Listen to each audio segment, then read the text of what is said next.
dari wawancara pertemuan Anda untuk menjawab rumusan masalah yang pertama itu dan menjadi sebuah simpulan yang pertama itu yang paling tepat itu menurut pemikiran saya dan dari hasil yang Anda buat itu yang Anda lakukan, yang Anda sebutkan dalam PPT tadi prosedurnya itu agak berbeda dengan simpulan yang ada. Coba langsung lihat di PPT ya, bahwa prosedur penelitian itu, bahwa prosedur perumusan kebijakan kepala dinas itu berdasarkan PP nomor 55 dan Perda nomor 10. Pertama ini intent itu lebih pas ketimbang yang ini, meskipun ini juga bagian dari itu. Coba nanti cek di PPT-nya. Saya tadi mendengar itu, ya. Nah itu. Kemudian yang kedua,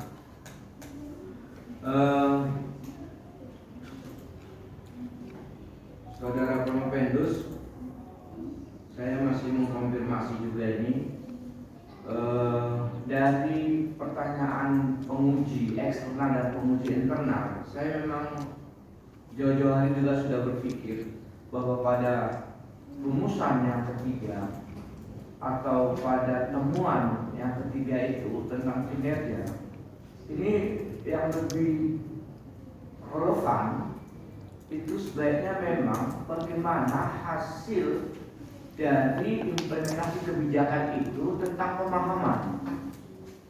Coba nanti di cross check lagi ya. Saya memang berharap itu muncul di bagian 3. Pernah juga saya sampaikan di sidang tertutup kita.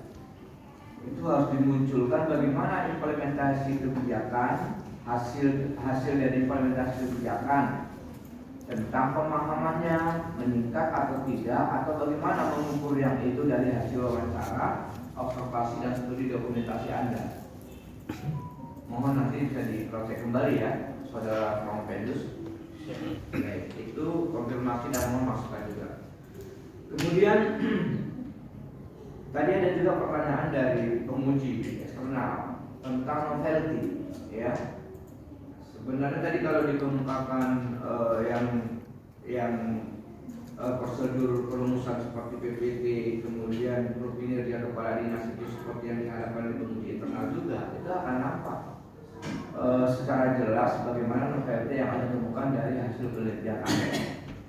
Nah sekarang kalau itu novelty atau ada novelty yang Anda temukan, pertanyaan saya dan bagaimana tanggapan Anda, bagaimana implikasi dari temuan Anda itu? Boleh dijelaskan? Baik, yang terhormat Bapak Pembimbing, adapun novelty daripada disertasi kami ini adalah bahwa kebijakan pemerintah daerah Labuan Batu Selatan dalam mendukung pemahaman kitab suci Al-Quran merupakan terobosan yang inovatif dan semestinya semua daerah untuk menyerapkannya, karena di Undang-Undang Nomor di peraturan pemerintah itu Pak, di sana dibolehkan setiap satuan pendidik itu menambahkan kegiatan ekstrakurikuler, termasuk di situ membaca tulis Al-Quran, termasuk juga ekstrakurikuler yang lainnya seperti pramuka itu. Dari kegiatan itu apa dampaknya? Dari kegiatan-kegiatan yang dilakukan oleh Perda itu, dengan adanya Perda itu kemudian diterapkan Perda itu, ada nggak dampaknya? Ada Pak. Bagaimana dampaknya? Dampaknya yang kami lihat bahwasanya anak-anak yang semula itu jam 13 sudah pulang, tapi setelah adanya kebijakan Perda nomor 10 tahun ini adalah mereka tidak pulang ke rumah Pak, membaca Al-Quran atau belajar Al-Quran di sekolah. Itu yang pertama Pak. Dan yang selanjutnya dampaknya memang ada peningkatan tentang kepandaian mereka untuk membaca Al-Quran itu. Ini kembali ke internal tadi. Kalau bisa diukur, kira-kira peningkatan pemahaman siswa SD terhadap kitab suci agama Islam di Labuan Batu itu sudah sampai di mana? Tadi katanya kan dalam Perda itu ada sampai membaca, ya kan, taksim, kota, pemahaman dan itu kira-kira sampai di mana sekarang siswa? Kalau sekarang masih sampai, kalau silabus yang guru-guru ajarkan itu adalah sudah sampai ke tajwid dan tahsin. Tapi kalau apakah sudah mereka bisa mengamalkan tahsin dan tajwid itu masih separuh dia Pak Guru. Kalau membacanya sudah, tapi kalau tajwid itu belum. Maksudnya belum secara keseluruhan. Iya Pak. Nah, sekarang begini, kalau itulah kondisinya, andai kata saudara menjadi anggota dewan, ya kan?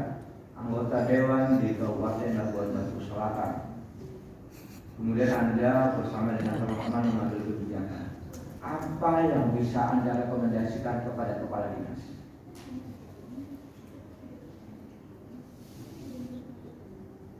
Ini tadi hasilnya hanya sebatas membaca dan taksin dan tajwid, dan tapi tajwidnya itu belum masih dikatakan belum sampai kepada apa yang diharapkan, ya kan, bahkan taksinnya pun belum bisa diukur ya.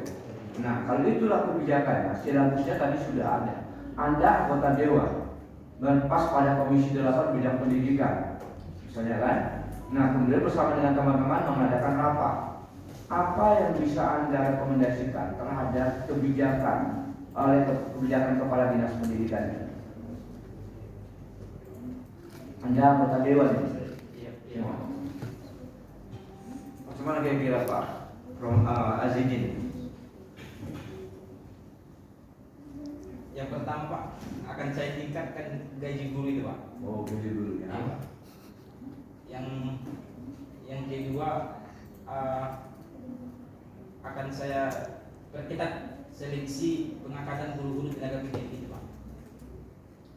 Dan yang terakhir, akan saya suruh kepala dinas pendidikan itu langsung terjun di lapangan Pak. Kalau sejauh ini belum lagi mereka langsung, cuma ada perwakilan seperti kan UPTT, UPT gitu Pak, untuk media di lapangan gitu. Itu Bapak langsung perintahkan atau Bapak melalui prosedur yang ada? Bapak buat surat kebijakan, Bapak buat undang-undang, buat peraturan, atau bagaimana tadi dengan pendapat dulu di mana? Karena Anda anggota dewan, panggil kepala dinas. Nggak tahu besok ada terjadi anggota dewan? Nah, disuruh aja disuruh saja kepala dinasnya. Kamu turun ke lapangan atau bagaimana? Sebagai seorang akademisi yang menjadi birokrasi, yang menjadi yudikatif legislatif, ya kan? Bagaimana kira-kira legislatif memerintahkan eksekutif? Kita buat kebijakan Pak. Buat kebijakannya. Baru kebijakan itu diaplikasikan, diterapkan sama dinas pendidikan tersebut. Iya. Baiklah. Saya kira demikian saja pimpinan sidang. Terima kasih sekali lagi, selamat kepada saudara Romapendus. Terima kasih. Assalamualaikum warahmatullahi wabarakatuh. Waalaikumsalam warahmatullahi wabarakatuh. Terima kasih Bapak Dr. Misio Noman SPD. Dengan demikian sudah selesai kegiatan tanya jawab dan masukan dari para penguji. Sebelum kita mendengarkan keputusan dari hasil sidang ini, kita skor dulu. Mungkin perlu minum-minum dulu ya. Kita skor mulai dari sekarang. Mungkin mau mengambil kertas sebentar, meluruskan kaki.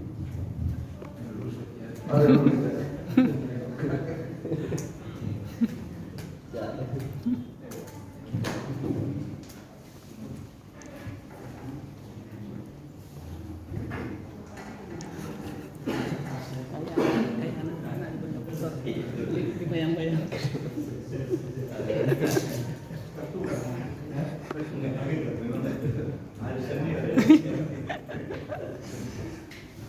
Kita cerai itu Pak.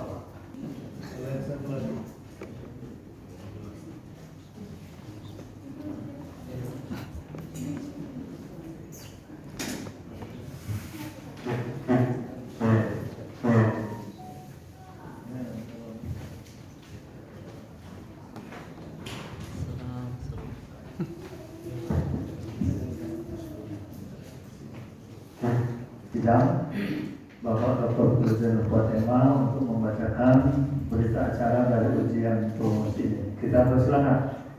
Assalamualaikum warahmatullahi wabarakatuh. Berita acara sidang promosi doktor disertasi terbuka.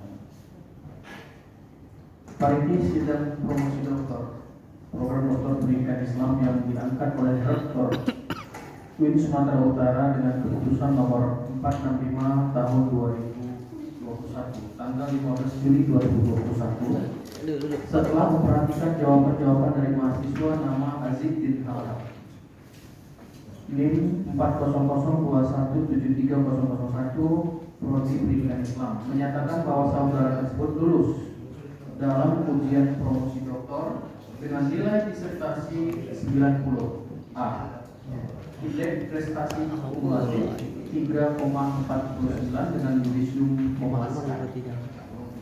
Dengan demikian pada saudara tersebut diberi gelar doktor dan yang bersangkutan adalah doktor yang ke-411.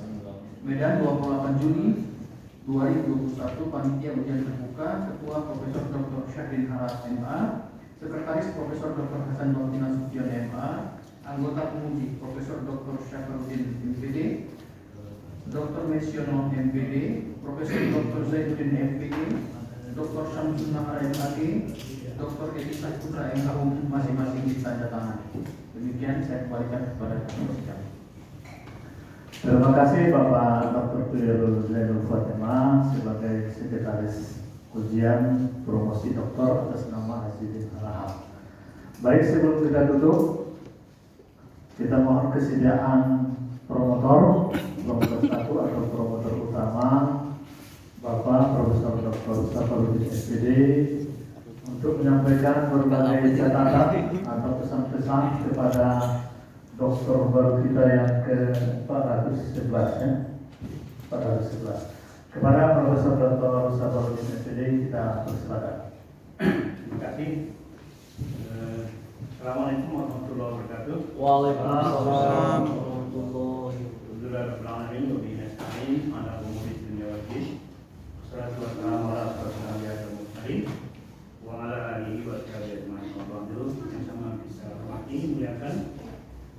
pimpinan sidang Profesor Dr.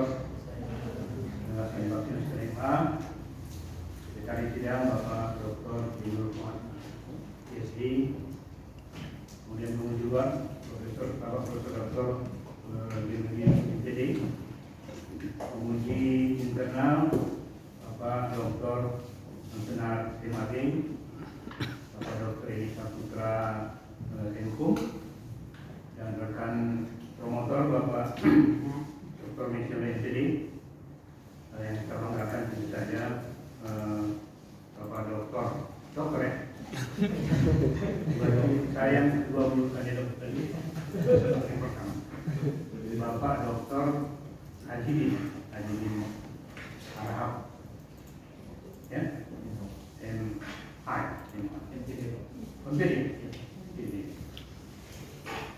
MPD.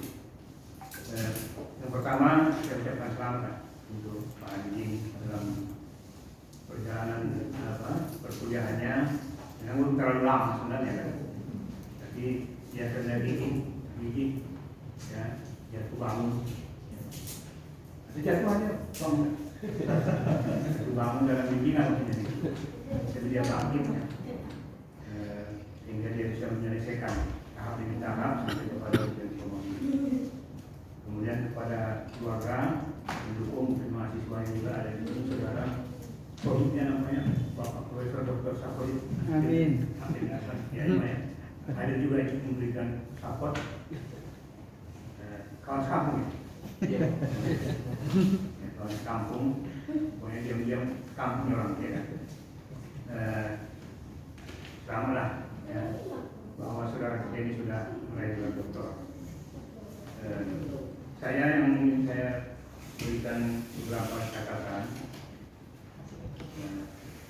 Nampaknya bukan nasihat Pak Ketua ya, Ketua Ujian Sidang. Tadi semacam apa ya, semacam ya, masukan lah masukan. Karena dia sudah dokter ini, sudah dokter ya. Saya tahu bahwa Pak Adi ini akan lebih jauh. Ya, dia itu setengah malam mungkin hari bisa ya, Medan berulang-ulang sehingga semester 3 juga saya masuk di kelasnya. Ya, saya masuk itu biasanya sore. Tapi begitu kita mulai kuliah, sudah mulai senyapnya. Sudah siang itu. Jadi pagi sudah kuliah. Nah, jadi saya kira perjuangan itu cukup kuat. Nah, saya waktu itu mengatakan saya yang penting Bapak Ibu masuk kuliah. Soal terlambat, nah, itu lain soal. Tapi masuk kuliah penting. Ini sudah lihat dia kan. Itu yang pertama, yang kedua, yang ketiga begini Pak Adi, sebagai seorang doktor, apalagi Bapak adalah akademisi ya, dosen dan ketua pro juga. Dosen tetap di ULB ya, ULB Universitas Labuan Batu. Ini yang Bapak lakukan selama ini kan dalam meneliti itu namanya pekerjaan ilmiah. Ya, artinya Bapak melakukan proses ilmiah ya untuk menemukan dan mengembangkan ilmu pengetahuan. Ini begitu.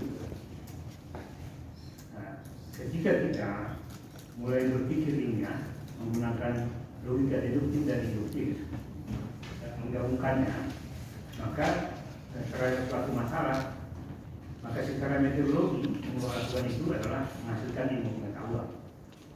Ya. Karena itu pertama ya kejujuran, ya, kehati-hatian, ketelitian gitu ya. Karena itu Bapak meneliti dulu kan untuk memfungsikan ketelitian itu. Ya. Kemudian ilmu itu kan dinamis, Pak. Dinamis. Dan itu menurut saya sebagai seorang ilmuwan yang sudah doktor sekarang, ya Bapak harus rajin juga dalam meneliti. Ya, apalagi jalan dengan fungsi Bapak sebagai akademisi. Supaya apa? Supaya bisa Bapak pastikan bahwa ilmu itu betul dinamis, bukan statis. Karena ilmu itu dinamis, maka kita bisa memproduksi kebudayaan baru melalui ilmu itu ilmu sosial kan. Tapi begitu dalam konteks pendidikan atau ilmu pendidikan, Bapak bisa menciptakan desain baru tentang pendidikan Islam. Pendidikan Islam. Kalau siapa itu sebagai insan akademik, ya, insan akademik, nah, maka Bapak harus memfungsikan seterusnya secara berkelanjutan pekerjaan ini di kampus, ya, di masyarakat, meneliti, di lembaga-lembaga pendidikan, ya. Supaya apa? Supaya fungsi ilmu itu terpenuhi. Yang paling sederhana fungsi ilmu itu kan menjelaskan. Ini menjelaskan apa ya? Menjelaskan temuan-temuan Bapak. Apakah teori tentang kebijakan itu, implementasi kebijakan itu masih didukung oleh fakta atau realita? Ya, nah, sebenarnya penelitian Bapak ini menarik, ya. Apalagi kalau itu takaran penelitian Bapak, fokus penelitian Bapak itu terkait dengan kebijakan peningkatan pemahaman kitab suci agama Islam di kalangan anak-anak, apalagi anak itu dan SD. Ya, mungkin di situ Bapak agak kesulitan ketika kalau diminta mengukur apa itu kinerja kebijakan itu. Sebenarnya bisa saja Bapak ambil prestasi anak ya untuk mendukung kinerja itu. Sebenarnya kinerja itu begitu program untuk kebijakan itu dilaksanakan. Kan pelaksanaan kebijakan menuju program kan. Program misalnya melatih guru, membuat silabus, kurikulum, apa itu, merekrut gurunya, menggaji gurunya, kan gitu kan. Nah, sampai kepada hasil belajarnya, ya, hasil belajar peningkatan pemahaman kitab suci Al-Quran ini, kitab suci agama Islam. Nah, jika data Bapak lengkap, itu bisa Bapak masukkan untuk menjawab mungkin yang disampaikan Pak yang diminta oleh Pak Dr. Misiono, Bapak Dr. Samsunar. Ya, tentunya datanya data sekunder, tidak data primer kan. Data primer itu hasil wawancara Bapak dengan observasi. Nah, yang lebih jauh sebenarnya dalam konteks ilmu ini, Bapak sebagai ilmuwan, adalah kemampuan prediksi. Mungkin kan kita menganggap training pengetahuan ilmu sosial, kita anggap tidak bisa prediksi. Sebenarnya bisa melakukan. Asalkan triangulasi data Bapak itu bagus, ya. Nah, kalau saya lihat dari data wawancara cukup kaya Bapak ini sebenarnya. Dengan kemampuan Bapak mereduksi dan mendisplay data itu lalu menarik kesimpulannya. Ya, sengaja didukung oleh teori-teori kebijakan. Nah, Kalau saja Bapak bisa menggunakan penetapan preposisi di sini, Bapak ada jika maka, ya, jika guru-guru yang diangkat itu diseleksi secara ketat dan profesional, bukan karena famili ponakan guru agama tadi, guru Al-Quran itu kan, maka proses pembelajaran peningkatan kemampuan Al-Quran itu di SD, ya, sebagai sebuah kebijakan akan meningkat kualitasnya. Atau kemampuan dalam kemampuan Al-Quran semakin dalam, ya. Jadi soalnya peningkatan pemahaman pula, jadi dia SD pula, sudah juga. Kalau di SMA mungkin atau di Alia, itu kan mungkin. Tapi kan memang tidak ada pendidikan itu sempurna kan, akhirnya.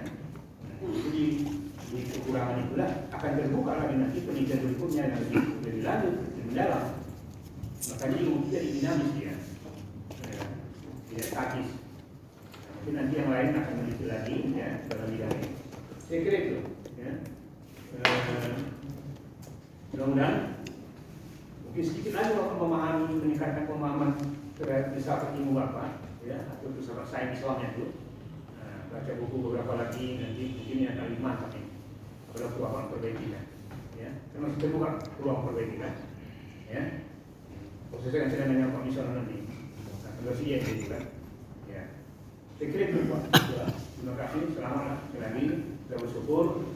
Ya, UNJ sudah menambah 1 dokter lagi kan? Kemarin udah datang dokter dari Padang. UNJ kan? Ya, dari Padang. Nah, ini dari Sumatera Utara. Ya, mudah-mudahan meningkat kualitasnya. Ya, UNJ, meskipun dia perguruan tinggi di kabupaten ya kan, tapi mudah-mudahan bisa semakin berkualitas. Terima kasih. Assalamualaikum warahmatullahi wabarakatuh. Waalaikumsalam warahmatullahi wabarakatuh. Bapak pemuji sekalian yang kami muliakan dan para hadirin. Rupanya ada Pak Sakhul di sana. Siap, Prof. Teman lihat bajunya memang ada isyarat.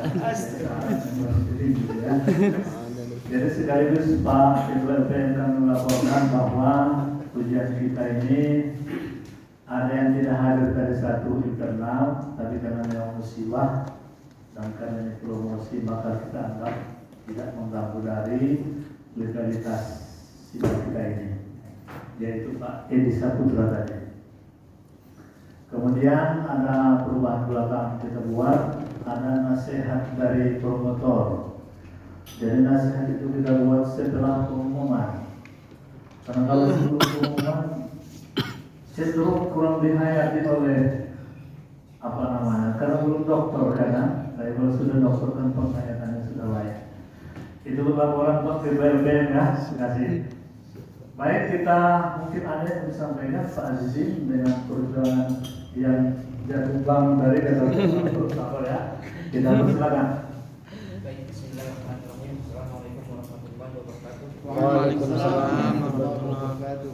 Alhamdulillahirabbil alamin wa bihi nasta'inu ala umuri dunya asyhadu an la ilaha illallah wahdahu la syarika lahu wa asyhadu anna Muhammadan abduhu wa rasuluh. Allahumma shalli ala sayyidina Muhammad wa ala ali sayyidina Muhammad. Ucapan terima kasih kepada tim pembimbing, khususnya Promotor 1 Profesor Safaluddin telah membimbing saya layaknya seorang anak. Banyak ilmu Pak yang dapat saya ambil dari Bapak. Saya tahu kadang Bapak sibuk, tapi tetap menerima saya untuk bimbingan, walaupun tidak buat janji Pak. Terima kasih Pak sekali lagi. Yang kedua, ucapan terima kasih kepada Bapak Komisioner. Saya tahu juga Pak, Bapak itu orang yang baik, tapi ingin menguji kesempatan saya. Alhamdulillah menurut saya lulus.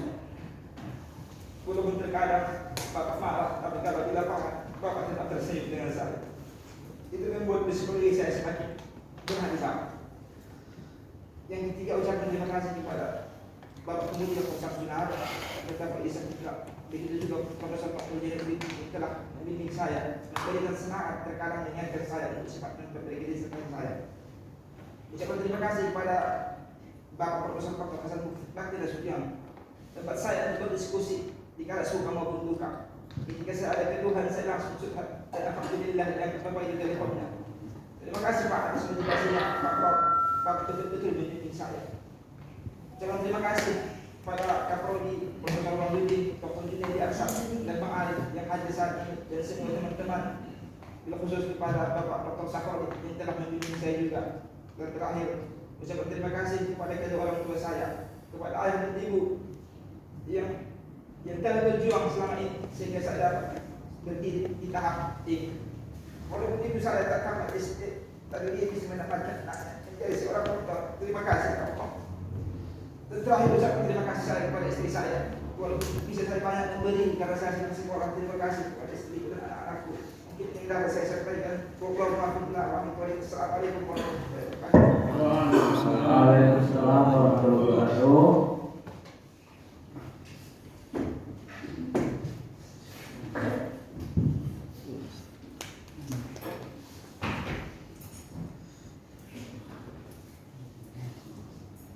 Alhamdulillah sudah kita dengarkan unik-uniknya ya. Selamat. Tapi ini adalah kalimat kebahagiaan ya. Saya pikir tadi lupa istri, rupanya istri terakhir. Maksud saya ingatkan tadi.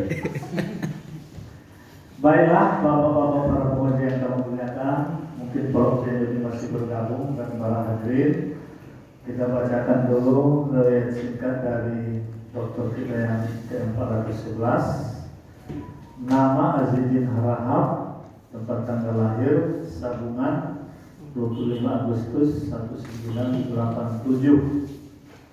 Berarti 33 ya. Alhamdulillah. Pekerjaan dosen tetap ULB, alamat Sabungan. Nama orang tua, ayah almarhum Haji Mukhtar Harahap, ibu Hajah Juriyah. Bapak mertua almarhum Haji Zainal Nasution dan ibu mertua almarhumah Hajah Halimah Harahap. Mudah-mudahan mereka harapan di sana dan ibu yang masih hidup mudah-mudahan sehat dan walafiat ya. Kemudian istri Azizah Nasution, sarjana ekonomi, anak Khairunisa Hafiz Harahap, Muhammad Adnan Said Harahap, Ahmad Zakir Ramadan Harahap. Riwayat pendidikan dimulai dari SD, Sanawiyah dan aliyah di pesantren Darul Falah ya, Banabayung. Kemudian IAIN Imam Bonjol Padang S1 tahun 2010. Di situ jumpanya dengan Pak Sarfuli. Oh, saya juga mungkin. Baik, Kecamatan Staibertino, mungkin untuk SPDI-nya S2 Magister Pendidikannya di Sidimpuan ya. Waktu itu MPD ya, di sana MPD. Oke. Kemudian riwayat organisasi ada Ketua MWC, apa itu? Majelis Musyawarah Cabang Sungai Kanan dan pengurus Korcap Pramuka Labuan Selatan bagian Bina Muda 2011 sampai sekarang. Nampak semua banget. Riwayat pekerjaan PKN bidang kesiswaan Madrasah Aliyah Darul Falah, penyuluh agama Islam dan dosen besar di ULB 2017 sampai sekarang.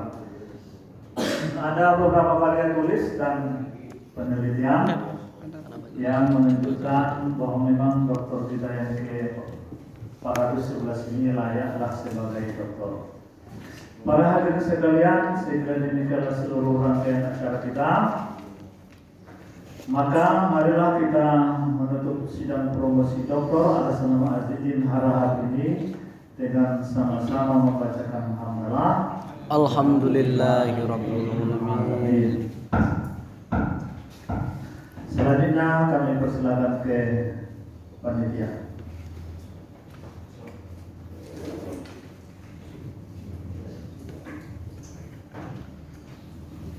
Ucapan selamat dan foto bersama kepada Dr. Azizdin Harahap dan Azizah Hanum Nasution SE dipersilahkan mengambil tempat. Kepada ketua sidang, tim promotor dan tim penguji sidang dipersilahkan mengambil tempat, diikuti oleh undangan lainnya.